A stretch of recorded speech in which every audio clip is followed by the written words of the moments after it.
आईबापाची पुण्य जर मागं असेल ना तर एखाद्याचं नशीबच उजळतं. त्याला लोकांनी किती नावं ठेवू द्या, किती शिव्या देऊ द्या, फक्त आपल्या मागं आईबापाची पुण्य असावी लागते.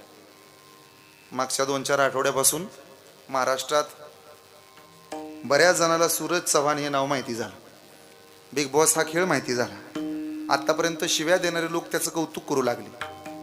का कौतुक करतायत त्याचं माहित आहे? बिग बॉस मध्ये तो चांगला खेळतोय म्हणून नाही, तो नीतिमत्ता स्वच्छ ठेवून वागतोय म्हणून. कुठल्या खेळणाऱ्या त्या आया बहिणीला तो हात नाही लावत, स्पर्श होऊ देत नाही.